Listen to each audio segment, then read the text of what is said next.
الحمدللہ وکفا والصلاة والسلام علی عبادہ الذین اصطفیٰ خصوصاً علی افضلہم وخاتم النبیین محمد للامین وعلی آلہ وصحبہ اجمعین وبعد۔ ہم اللہ تعالیٰ کے بابرکت نام سے شروع کرتے ہیں اور ہم اس کی تعریف اور تسبیح کرتے ہیں جیسے کہ اس کی تعریف اور تسبیح ہونی چاہیے، اور ہم اللہ تعالیٰ کے تمام پیغمبروں پر درود اور سلام پیش کرتے ہیں، خاص کر ان سب سے آخری نبی محمد علیہ الصلاۃ والسلام پر۔ فاعوذ باللہ من الشیطان الرجیم، بسم اللہ الرحمن الرحیم۔ وَنَزَّلْنَا عَلَيْكَ الْكِتَابَ تِبْيَانًا لِكُلِّ شَيْءٍ وَهُدًى وَرَحْمَةً وَبُشْرَى لِلْمُسْلِمِينَ۔ صدق اللہ العظیم۔ ہم اسلام اور دجال کی جدید دنیا میں نکاح کے موضوع کو جاری رکھے ہوئے ہیں۔ کچھ لوگ فوراً ناراض ہو جائیں گے کہ جدید دنیا کو ہم دجال کی جدید دنیا تعبیر کرتے ہیں، لیکن ہم علم و آخر الزمان کا مطالعہ کی بنیاد پر اس نتیجے پر پہنچے ہیں۔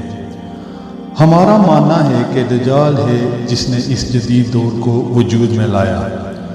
جو لوگ ہم سے اختلاف کرنا چاہتے ہیں انہیں ایسا کرنے کا حق ہے، لیکن ہمارا مقصد اس بات کا موازنہ کرنا ہے کہ اسلام نکاح کے موضوع پر کیا کہتا ہے، اور پھر دجال چیخے مار مار کر وہ کیا کہتا ہے اپنے CNN، الجزیرہ، نیوز چینلز، ٹیلی ویژن اور میڈیا کے حوالے سے۔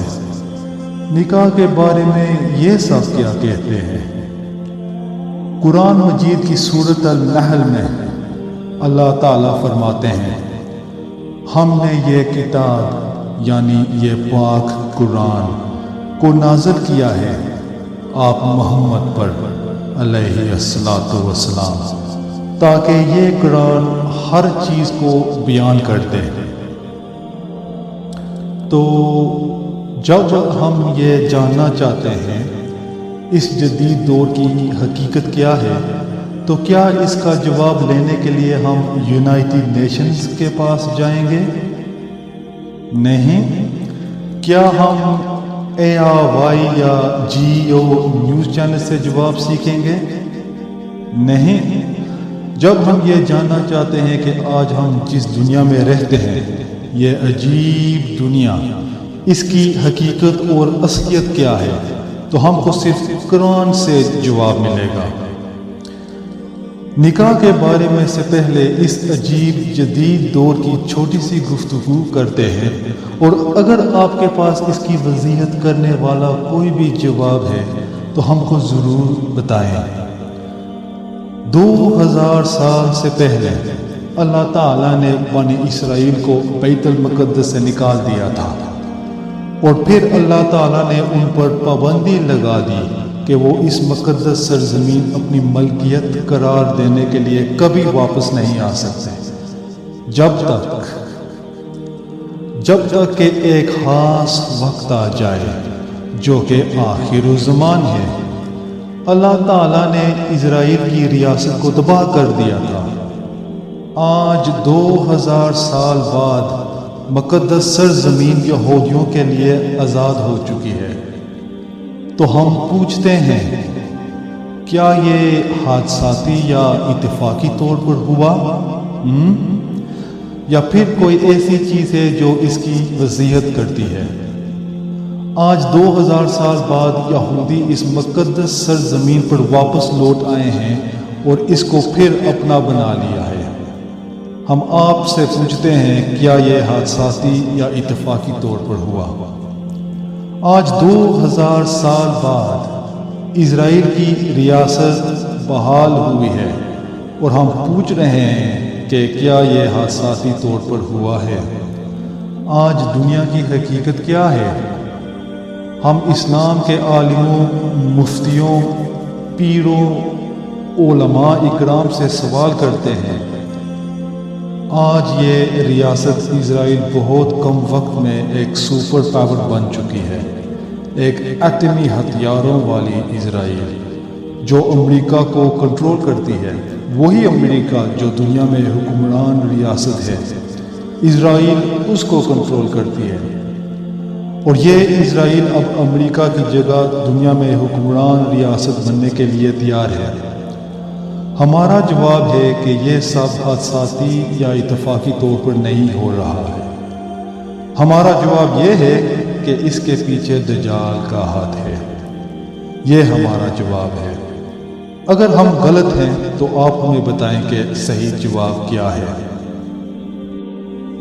لہٰذا اس انٹروڈکشن کے ساتھ اب ہم اپنے موضوع کو ایک خاص اعتماد کے ساتھ جاری رکھ سکتے ہیں کہ یہ دجال ہی ہے جو جدید دور کو کنٹرول کرتا ہے۔ ہمیں نکاح کے موضوع کو اس حریف نقطہ نظر کے ساتھ پیش کرنا ہے جو دجال کے بے دین دور سے آ رہا ہے۔ کچھ لوگ ایسے ہوں گے جو اس گفتگو سے بہت بے چین ہو جائیں گے، ہم سے شاید ناراض بھی، لیکن ہم اسلام پر قائم رہنا چاہتے ہیں، جبکہ دنیا کی اکثریت دجال کی پیروی کرنا چاہتی ہے۔ اللہ سبحانہ و تعالیٰ سورۃ النساء کی پہلی آیت میں فرماتے ہیں، یا ایھا الناس اتقوا ربکم الذی خلقکم من نفس واحدہ، اپنے رب سے ڈرو جس نے تمہیں ایک نفس سے پیدا کیا، وخلق منها زوجہا، اور اس ایک نفس سے اللہ تعالیٰ نے اس کا ساتھی یعنی بیوی زوجہ پیدا کیا، وبث منہما، اور ان دونوں سے مرد اور عورت، وبث منہما رجالا کثیرا ونساء۔ تو اسی طرح اللہ تعالیٰ نے ہمیں نکاح سے متعارف کرایا ہے کہ مرد اور عورت اکٹھے ہونے سے لوگوں کی تعداد بڑھتی ہے، یعنی بچے پیدا ہوتے ہیں۔ تو اسلام میں نکاح مرد اور عورت کے درمیان ہے، اور اس آیت کے حوالے سے نکاح کا بنیادی مقصد اولاد پیدا کرنا ہے۔ آج اس آیت پر حملہ ہو رہا ہے۔ دجال کہتا ہے نہیں، دجال اس آیت سے مقابلہ کر رہا ہے اور دنیا کا ہر نظامی ہتھیار استعمال کر رہا ہے، بے مثال IMF، world bank, United nations اور ورلڈ اکنامک فورم کو استعمال کر کے شور سے چلا رہا ہے کہ نہیں، یہ ضروری نہیں ہے کہ نکاح مرد اور عورت کے درمیان ہو۔ لہذا جدید دور یہ کہتا ہے کہ نکاح اب مرد دوسرے مرد کے درمیان اور عورت دوسری عورت کے درمیان کر سکتے ہیں۔ استغفر اللہ۔ مغرب میں قانون اس کو حلال قرار دیا ہے۔ تقریباً ہر ایک ملک کو اس قانون کے سامنے سر جھکانا پڑے گا، کیونکہ سب دجال کی بنی ہوئی یونائٹڈ نیشنز کی پیروی کر رہے ہیں۔ لہٰذا ہم اپنے ناظرین کو مطالبہ کرتے ہیں کہ جب آپ اپنے درمیان ایک آواز سنتے ہیں کہ ایک مرد دوسرے مرد کے ساتھ نکاح کر سکتا ہے، آپ کو معلوم ہونا چاہیے کہ آپ دجال کے حملے کے ضد میں ہیں، اور آپ کو اپنے ایمان کی حفاظت کرنی ہوگی۔ نبی محمد علیہ السلام نے فرمایا، لوگوں کو دجال سے بھاگنا پڑے گا۔ آپ صلی اللہ علیہ وسلم دجال کے فتنے کے بارے میں فرمایا، اور فتنہ کا مطلب ایک امتحان ہے کہ پوری انسانیت کے لیے سب سے بڑا فتنہ ہوگا، آدم علیہ السلام کے زمانے سے لے کر قیامت تک۔ جب اتنا زیادہ فتنہ اور فساد ہوگا تو اسلام کے سب سے بہترین علماء کی ضرورت ہے۔ اس دور میں سب سے بڑے فتنے کا جواب دینے کے لیے سب سے بہترین اسلامی علماء کو بنانا ہوگا۔ لیکن حقیقت یہ ہے کہ یہ دور ان سوالات کے جواب دینے کے لیے جسے ہم نے آغاز کیا تھا، سب سے بہترین وظیفہ پیدا نہیں کر سکا۔ ہم اتنے افسوسناک حال میں ہیں۔ آئے اسلام میں مرد اور عورت کے درمیان نکاح کے مقالے کا جائزہ لیتے ہیں، اور پہلے ہم یہ پوچھنا چاہتے ہیں کہ مرد ہونا کیا ہے، جنسی یعنی جینڈر کیا ہے، واٹ از جینڈر؟ صرف اسلام میں اللہ تعالیٰ جنسی سے پاک ہے۔ اللہ تعالیٰ نہ مرد ہے نہ عورت، فری فرام جینڈر، لیسا کا مثلہ شیء۔ ہندوازم میں آپ کے پاس نہ صرف مرد دیوتا ہیں بلکہ عورت دیویاں بھی ہیں، مثال کے طور پر لکشمی۔ بدھزم میں بدھ کو خدا کے طور پر پوجا جاتا ہے، اور بدھ عورت نہیں ہے، وہ ایک مرد ہے۔ عیسائیوں کے مذہب میں نبی عیسیٰ علیہ السلام کو خدا کے طور پر پوجا جاتا ہے، لیکن عیسیٰ علیہ السلام عورت نہیں ہے، وہ ایک مرد ہے۔ اور ان مذہبوں کے مطابق خدا ایک مرد ہے، لہذا ایک مرد فیصلہ کرتا ہے کہ عورت کیا ہے۔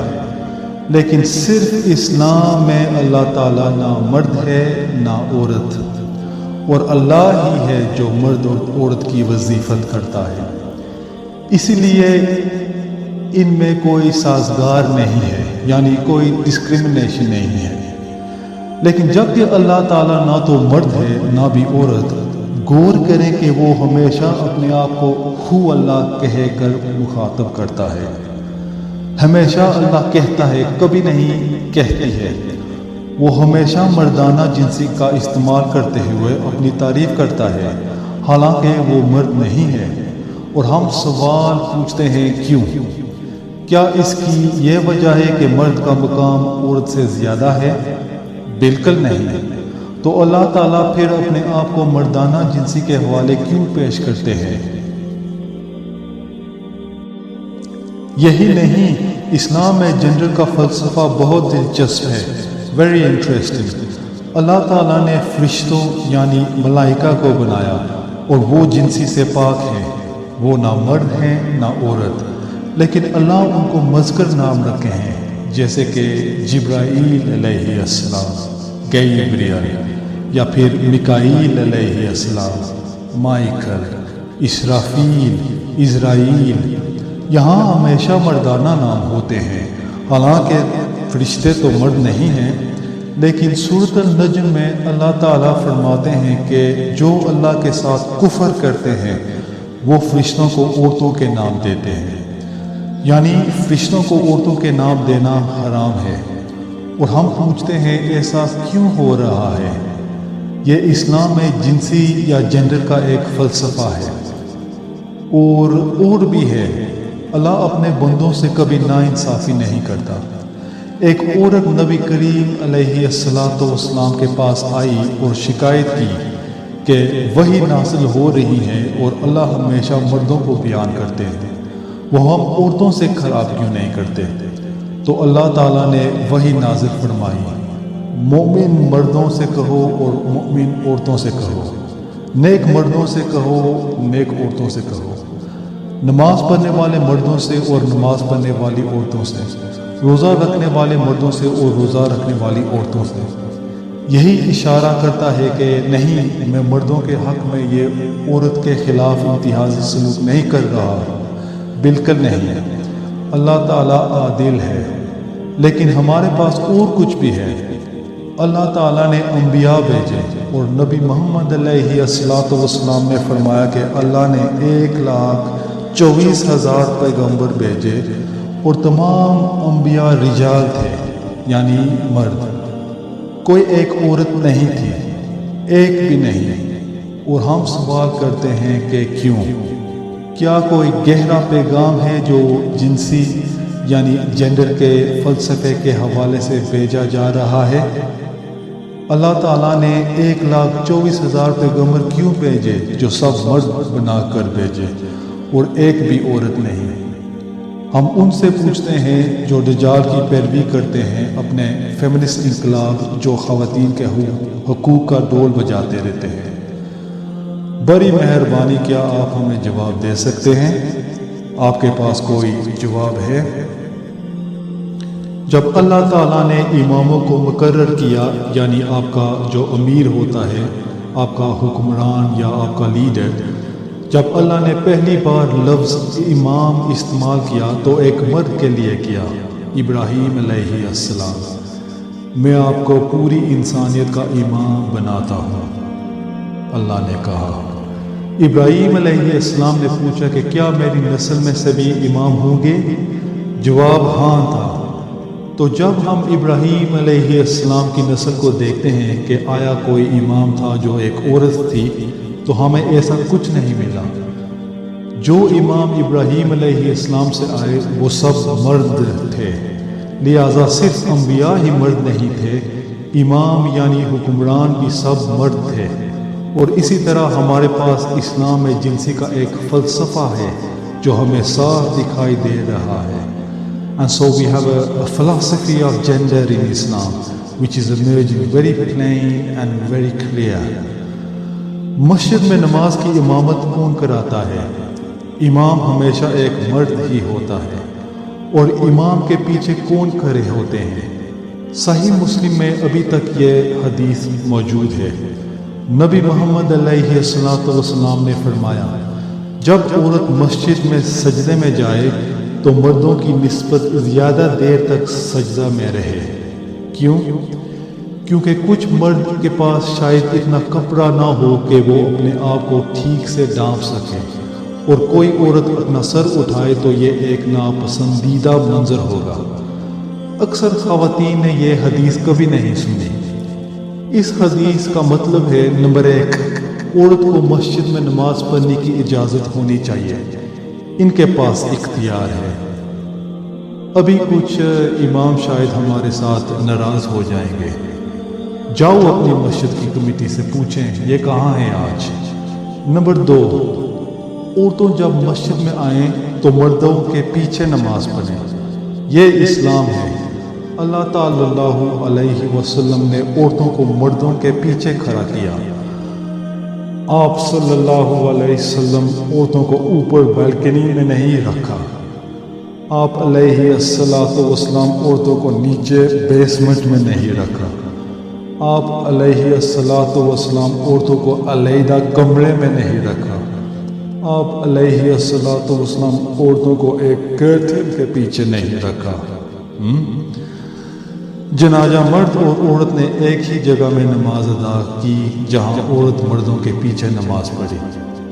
صحیح مسلم میں روایت ہے، نبی محمد علیہ السلام نے فرمایا، مردوں کے لیے پہلی صف سب سے بہترین ہے، اور جس میں سب سے زیادہ خطرہ ہے وہ آخری صف ہے، اور عورت کے لیے سب سے بہترین صف آخری صف ہے، اور سب سے بری صف پہلی صف ہے۔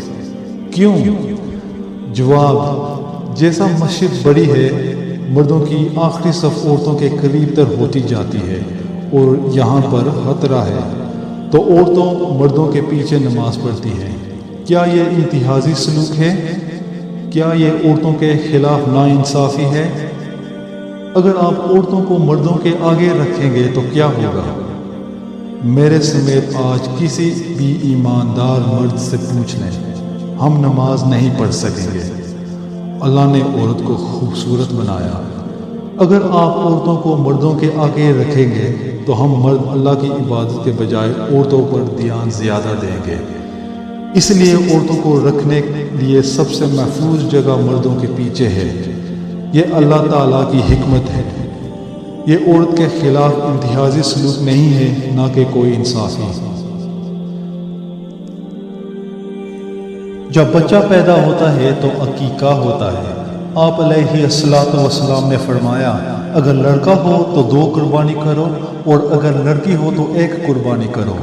کیا یہ خواتین کے ساتھ امتیازی سلوک ہے، یا پھر جنسی یعنی جینڈر کا کوئی فلسفہ ہے جو ہمیں پوری طرح سکھایا جا رہا ہے؟ جب ثبوت دینا ہو تو آپ کے پاس 2 مرد گواہ ہونا ضروری ہے۔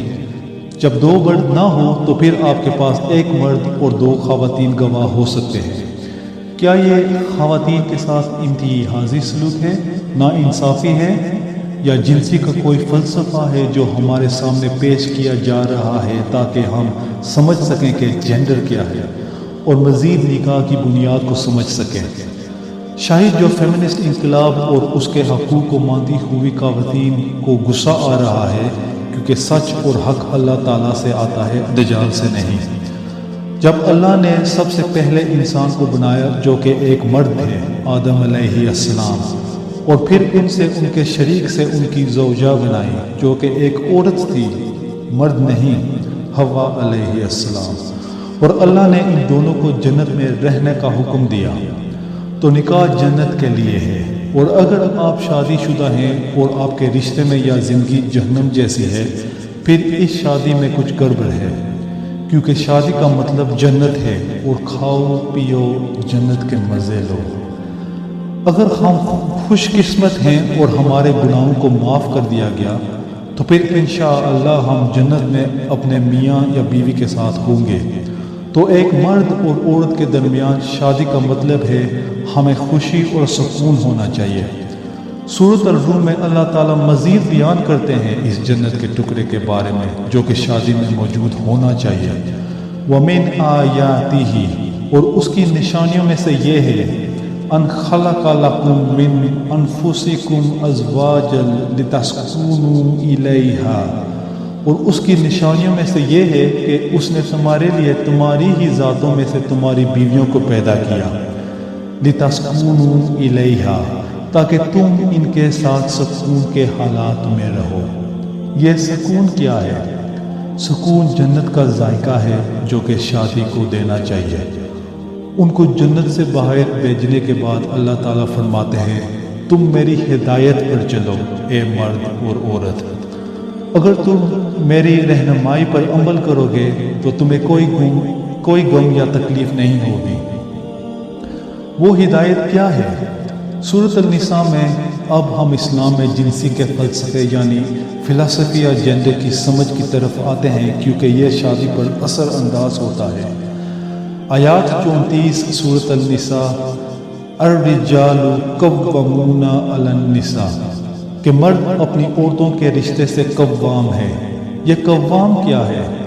اسے فنکشن کے تناظر میں بہتر طور پر سمجھا جا سکتا ہے۔ مردوں کو اپنی عورتوں کا خیال رکھنا ہے، ان کو برقرار رکھنا مردوں کا ایک اہم فنکشن ہے، لیکن قوام کا معنی صرف برقرار رکھنا نہیں ہے بلکہ یہ عورتوں اور بچوں کی حفاظت کرنا بھی ہے۔ اس تناظر میں مردوں کا جنسی سے متعلق ایک فنکشن ہے، ایک کردار ادا کرنا ہے۔ برقرار رکھنے کا ایک فنکشن ہے، اور برقرار کا مطلب ہے کام، ورک۔ اور اللہ تعالیٰ فرماتے ہیں وَجَعَلْنَا اللَّيْلَ لِبَاسًا وَجَعَلْنَا النَّهَارَ مَعَاشًا، سورۃ النبأ میں رات لباس جیسی ہے اور دن کام جیسا ہے، یعنی اپنی روزی کمانے کے لیے۔ اور سورۃ اللیل میں اللہ تعالیٰ ہم کو سمجھاتے ہیں کہ رات اور دن اور عورت اور مرد کے درمیان ایک گہرا رشتہ ہے۔ وَاللَّيْلِ إِذَا يَغْشَىٰ وَالنَّهَارِ إِذَا تَجَلَّىٰ وَمَا خَلَقَ الذَّكَرَ وَالْأُنثَىٰ اِنَّ سَعْيَكُمْ لَشَتَّىٰ، اور رات کی قسم جیسے وہ لپیٹتی ہے لباس کی طرح بڑے شان کے ساتھ، اور دن اور اس کے روشنی کام کے لیے، اپنی روزی کمانے کے لیے۔ وَمَا خَلَقَ الذَّكَرَ وَالْأُنثَىٰ، کہ جس طرح میں نے دن اور رات کو بنایا اسی طرح میں نے مرد اور عورت کو بنایا۔ اِنَّ سَعْيَكُمْ لَشَتَّىٰ، آپ عملی طور پر مختلف ہیں۔ You are functionally different، full stop. اسلام میں جنڈر کا فلسفہ اب بیان کیا گیا ہے کہ اللہ تعالیٰ نے مرد اور عورت کو بغیر کسی بدتری یا کمتری سے بنایا، عورت اور مرد کو اسی طرح بنایا جس طرح رات اور دن بنایا۔ اِنَّ سَعْيَكُمْ لَشَتَّىٰ، آپ عملی طور پر مختلف ہیں۔ You are functionally different، اور یہ اس لیے ہے کہ اللہ تعالیٰ چاہتے ہیں کہ ہم مرد اور عورت کے کردار کے درمیان فعلی فرق کا احترام کریں اور اسے تبدیل نہ کریں، اور دجال کو اس میں تبدیلی نہ کرنے دیں۔ جب دجال کہتا ہے آپ کے کیبنٹ میں کتنی خواتین ہیں، آپ کے پاس جج کے طور پر کتنی خواتین ہیں، فوج میں کتنے جنرل خواتین ہیں، سن رہے ہیں دجال کیا کہتا ہے؟ کیا آپ کو دجال کی آواز سنائی دی؟ پارلیمنٹ میں کتنی خواتین ہیں، آپ نے دجال کو سنا؟ اپنی بیٹیوں کے نکاح کے بجائے ان کو جو کیا کوئی ہے جو دجال کی آواز کو سن رہا ہے؟ ہاں، انہیں ان کے رستے پر جانے دو اور ہمیں اپنے رستے پر جانے دو، چاہے جتنے ہی لوگ کیوں نہ ہوں جو دجال کی پیروی کر رہے ہیں۔ ہم اس کی پیروی نہیں کرنا چاہتے، بالکل نہیں۔ انسان کے پاس آج انتخاب ہے۔ جب آپ آخر الزمان کا مطالعہ کریں گے تو آپ کو اندازہ ہو جائے گا کہ آج کی انسانیت یا اللہ تعالیٰ اور اس کے رسول کی پیروی کرے گے یا پھر دجال کی۔ اس کے علاوہ کوئی تیسرا راستہ نہیں ہے۔ بس جو کہ مرد کام کے لحاظ سے عورتوں سے مختلف ہیں، مردوں کے مختلف افعال یعنی فنکشنز ہیں جو کہ دین سے جڑے ہوئے ہیں، بیرونی یعنی آؤٹ سائڈ ورلڈ سے جڑے ہیں ود اے پبلک لائف، اور حفاظت سے جڑے ہوئے فنکشنز کہ اللہ تعالیٰ نے عورتوں پر فرمانبرداری فرض کی ہے اپنے شوہروں کے لحاظ سے۔ یہ فرمانبرداری اس بات کی دلالت نہیں کرتی کہ مرد اللہ تعالیٰ کے نزدیک عورت سے بہتر ہیں یا ان کا مقام زیادہ ہے۔ یہ اس لیے ہے کہ مردوں کے لیے اللہ کی طرف سے دیے گئے عملی کردار انجام دینے کے لیے عورت کو اپنے شوہر اور باپ کی فرمانبرداری کا حکم ہے۔ کس طرح کی فرمانبرداری؟ کیا یہ ایک بلینک چیک کی طرح ہے؟ نہیں، اپنے شوہر کی ان تمام امور میں اطاعت کرو جو اللہ اور اس کے رسول صلی اللہ علیہ وسلم کی نافرمانی کے متمحل نہ ہو۔ دجال اب آتا ہے اور کہتا ہے نہیں، یہ خواتین کے ساتھ امتیازی سلوک ہے، دس از ڈسکریمنیشن اگینسٹ ویمن۔ اور اس طرح ایک جدید فیمنسٹ انقلاب آتا ہے جو کہتا ہے کہ مرد اور عورت برابر ہے۔ ہم کہتے ہیں کہ یہ کیا بکواس ہے؟ کون کہتا ہے کہ دن اور رات برابر ہے؟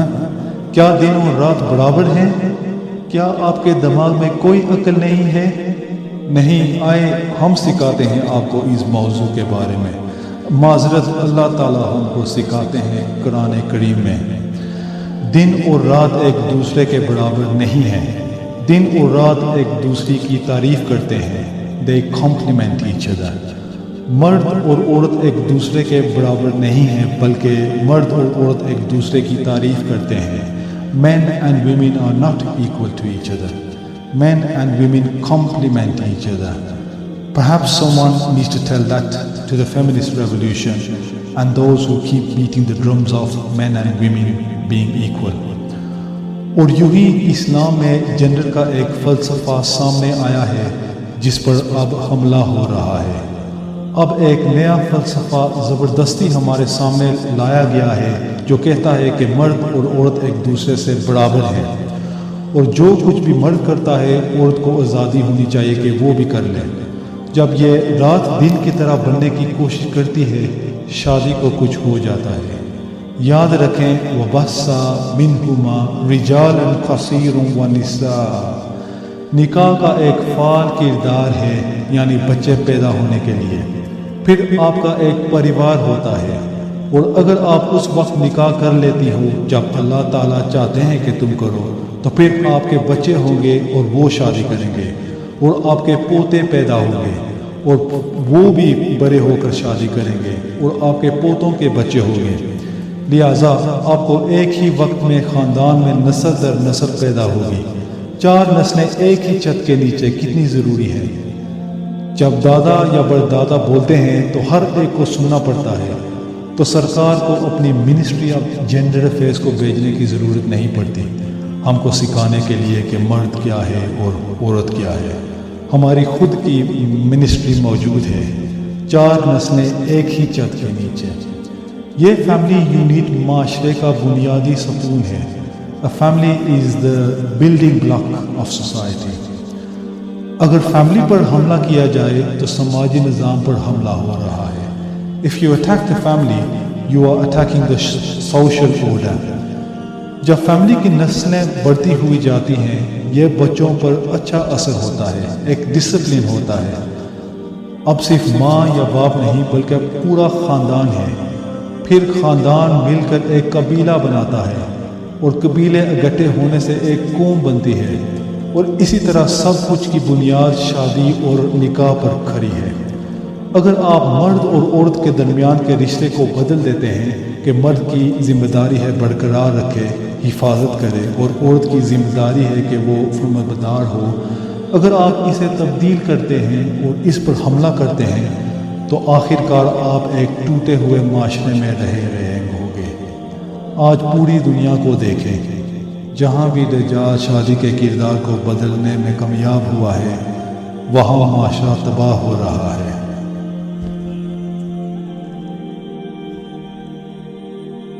تو اب پھر بچوں کی دیکھ بھال کون کرتا ہے؟ والدین، خاص طور پر ماں کا کردار بہت اہم ہے۔ جب ماں ہوتی ہے تو وہ ایک ایسا کردار ادا کرتی ہے جو بہت اہم ہے۔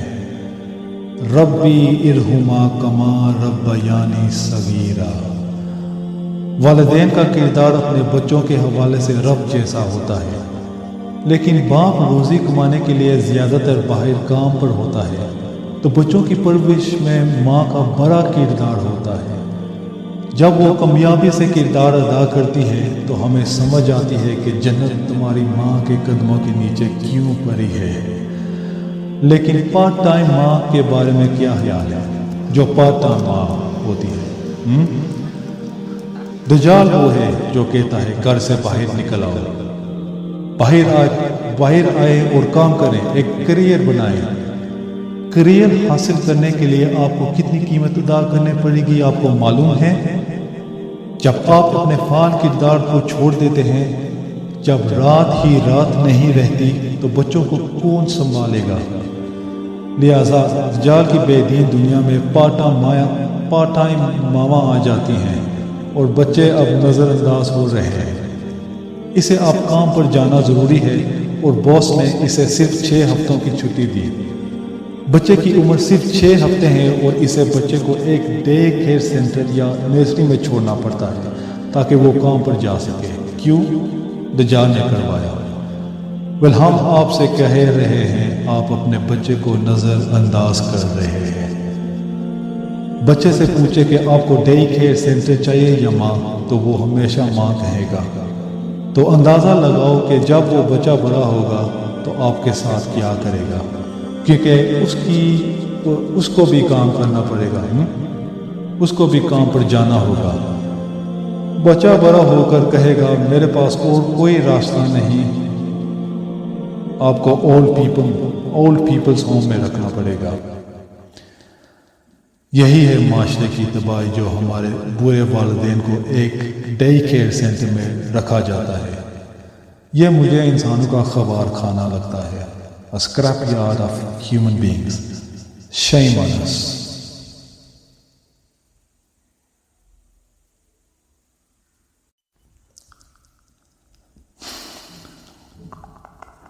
اور ہم بوڑھی ماں سے پوچھتے ہیں کیا آپ یہاں رہنا پسند کرتی ہیں یا آپ اپنے بیٹے اور پوتے پوتیوں کے ساتھ گھر میں رہنا چاہتی ہیں؟ وہ بیچاری التجا کرتی ہیں مجھے گھر لے چلو، مجھے گھر لے چلو۔ یہ سزا ہے، یہی ہے معاشرے کی تباہی۔ یہ دنیا کے ان حصوں میں آ چکا ہے جہاں دجال معاشرے کو بدل چکا ہے، اور اب یہ دنیا کے تمہارے حصے میں آنے والا ہے اور تم اسے نہیں روک سکتے۔ کیوں؟ کیونکہ آج دنیا میں بہت سارے مویشی ہیں، آپ اسے روک ہی نہیں سکتے۔ کیوں؟ کیونکہ ایسے لوگ ہیں جن کی آنکھیں ہیں پھر بھی دیکھ نہیں سکتے، ان کے کان ہیں پھر بھی سن نہیں سکتے، ان کے دل ہیں پھر بھی سمجھ نہیں سکتے۔ اولئک کالانعام، اللہ تعالیٰ فرماتے ہیں کہ وہ بالکل مویشیوں کی طرح ہے۔ وہ اس بیان کو سن کر مان بھی لیں گے کہ یہ سچ ہے، لیکن اس پر عمل نہیں کریں گے۔ کیوں؟ ہمیں دجال کے سامنے سر تسلیم ہم کرنا ہے۔ اگر ہم ایسا نہیں کریں گے تو ہم اپنا مقام، اپنا پوزیشن کھو دیں گے۔ تو ایسے لوگ دجال کی پیروی کرتے ہیں۔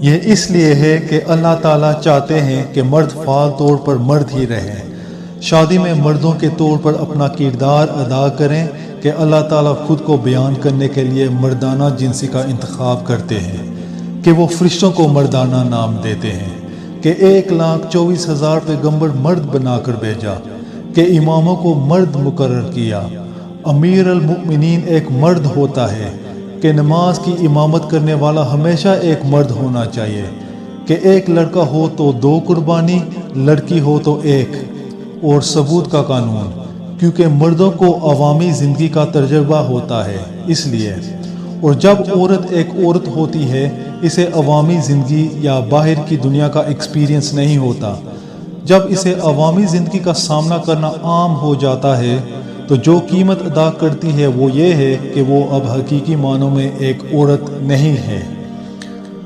اب ہم اپنے بیان کے آخری حصے کی طرف آتے ہیں۔ جب اللہ تعالیٰ نے عورت اور مرد کی رات اور دن کی طرح بات کی تو اب ہمیں سبق سیکھنے کے لیے رات اور دن کو دیکھنا ہوگا، اور جب ہم دن کو دیکھتے ہیں دکھائی دیتا ہے کہ جب دن رات کے قریب آتا ہے تو کچھ ہو جاتا ہے، کتنا جوش ہوتا ہے، ہوا میں بجلی کی طرح، عورت کے قریب آتے ہی مرد کا جوش۔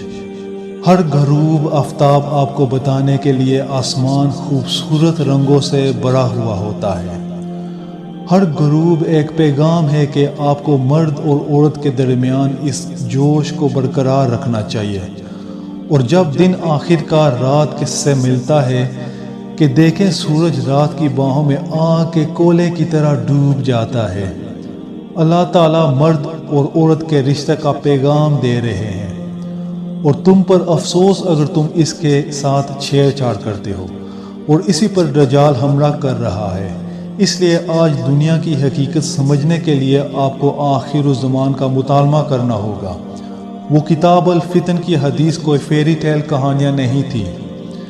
بہرحال تو جب دن رات کی باہوں میں داخل ہوتا ہے تو دیکھیں کیا ہوتا ہے، آرام اور سونے کا ایک وقت ہے، پیار اور محبت کا ایک وقت ہے، عبادات کا ایک وقت ہے، اور پھر ایک وقت آتا ہے الوداع کا۔ غور کریں کہ جب دن رخصت ہونا چاہتا ہے رات کیسے دن کو پکڑتی ہے۔ رات نہیں چاہتی کہ دن اسے چھوڑ کر چلا جائے۔ اب طلوع آفتاب کے وقت آسمان رنگوں سے بھرا ہوا نہیں ہے، روشنی اب بہت کم اور بہت آہستہ سے آتی ہے، آہستہ ہی آہستہ، جیسے دن اب رات کی بازوں سے خود کو نکال رہا ہے۔ یہ عورت اور مرد کے درمیان جوش کی شدت ہے۔ لیکن برطانیہ میں یا مغرب میں ایک ننگی عورت آپ کے پاس سے گزرے گی اور آپ کو خبر تک نہیں ہوگی، کیونکہ آپ تو اپنے موبائل فون پر بہت زیادہ مصروف ہیں، اس کے اندر بڑے ہوئے ہیں، یا پھر افراتفری کام کی طرف بھاگ رہے ہیں۔ کوئی بڑی بات نہیں، زندگی چل رہی ہے۔ نبی محمد علیہ السلام فرمایا کہ دجال ایسا ہی کرے گا۔ آپ صلی اللہ علیہ وسلم نے فرمایا کہ عورتوں کپڑے پہن کر پھر بھی ننگی ہوں گی، ہماری آنکھوں کے سامنے ہو چکا ہے، اور جب ایسا ہوتا ہے آخر کار آپ کے پاس ایک سیکشل ریولوشن آتا ہے جو شادی کی تباہی کا باعث بن جاتا ہے۔ ہماری آنکھوں کے سامنے ہو چکا ہے۔ آپ علیہ السلام نے فرمایا کہ مرد اور عورت کھلے عام گدھے کی طرح جنسی تعلقات قائم کریں گے۔ انٹرنیٹ پر اور پبلک میں ہو رہا ہے۔ یہی مقام کی طرف ہے جو دجال فیمنسٹ انقلاب کو لے جا رہا ہے۔ نبی محمد علیہ السلام نے ہمیں ان چیزوں کے بارے میں خبردار کیا جو آنے والی ہیں، اور دجال کے بارے میں سب کچھ بتایا۔ افسوس ہے کہ ہماری پوری زندگی میں ایک بھی نہیں جمعہ کا خطبہ ہوا جو کہ دجال کے بارے میں تھا۔ عجیب ہے نا؟ تو آج ہمارے اختیار میں ہے کہ ہم نبی محمد علیہ السلام کو فالو کریں یا پھر دجال کو۔ اگر آپ دجال کی پیروی کرتے ہیں تو جب عورتیں کام پر نکلتی ہیں اکثر وہ عورت کا لباس نہیں پہن سکتی، اسے کاروباری لباس پہننا پڑتا ہے، ایک جیکٹ، ایک پتلون اور یہاں تک ایک ٹائی بھی۔ جیسے کہ آپ معاشرے میں مردوں کے فعال کردار کو اپناتی ہیں، اب آپ کو ایک مرد کی طرح برتاؤ کرنا ہوگا، آپ کو ایک مرد کی طرح بولنا ہوگا، آپ کی آواز مردانہ آواز کی طرح سنائی دے گی اور آپ کی جسمانی خصوصیات تبدیل ہو جائیں گے۔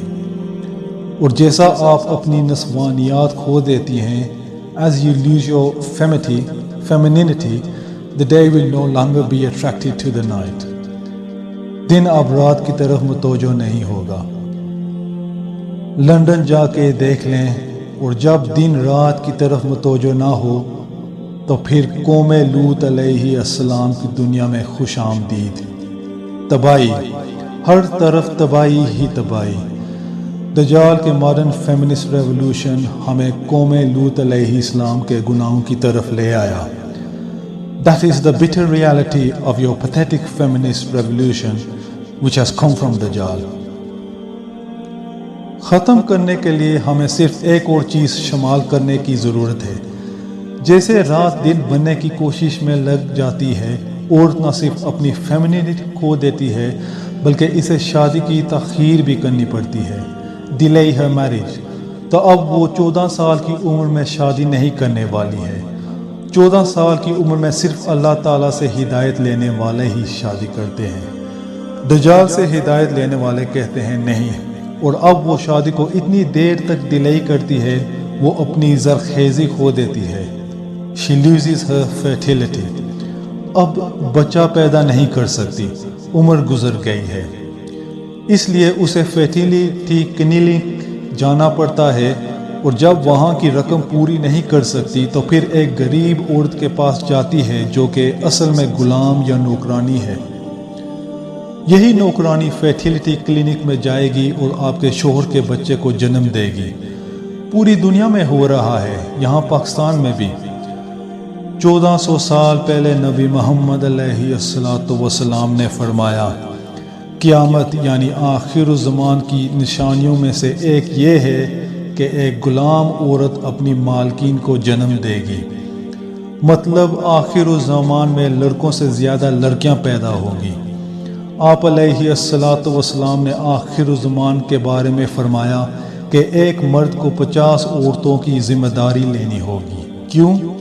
کیونکہ لڑکوں کی پیدائش میں کمی ہوگی، تو دنیا خواتین سے بڑی ہوئی ہوگی، اور اسی لیے آپ کا دجال کا بنایا ہوا الیکشن سسٹم کے ذریعے خواتین حکمرانی کریں گی، آپ کی لیڈر بنیں گی، شاید کسی جگہ میں امامت بھی۔ خواتین دجال کے تعلیمی اور سیاسی نظام کے ساتھ دنیا پر حکومت کریں گی۔ ایسا کیوں ہو رہا ہے؟ کیونکہ مرد کے نطافہ پر حملہ ہو رہا ہے، ویکسین کے ذریعے، سیل فون اور وائرلیس ٹیکنالوجی کا ریڈیشن اور جینیٹکلی ماڈیفائڈ خوراک، یہ سب چیزیں مرد کی سپرم کو تباہ کر رہی ہیں۔ یہ ہمیں اس موضوع کے اینڈ تک لے آتا ہے، اور ہم نے اس اہم موضوع کے حوالے سے مکمل بات بھی نہیں کی۔ ہم نے اسلام میں جنسی یا جینڈر کے فلسفے کی وضاحت کرنے کی کوشش کی ہے، جس سے پھر شادی کی وضاحت کی، اور جس سے مزید شادی اور معاشرے میں مرد اور عورت کے فعال کردار کی وضاحت کی جا سکے۔ آپ کے ساتھ ہمارا یہ عقیدہ ہے کہ آج دنیا میں ساری تباہی دجال ہی کر رہا ہے۔ یہ دجال کا حملہ اور فتنہ ہے جو کہ دنیا کو الٹا کر دیا ہے، اور اسی طرح آج پوری دنیا میں ہم ایک ٹوٹے ہوئے معاشرے میں رہتے ہیں۔ ہمیں کیا کرنا چاہیے؟ صرف 2 ہی راستے ہیں۔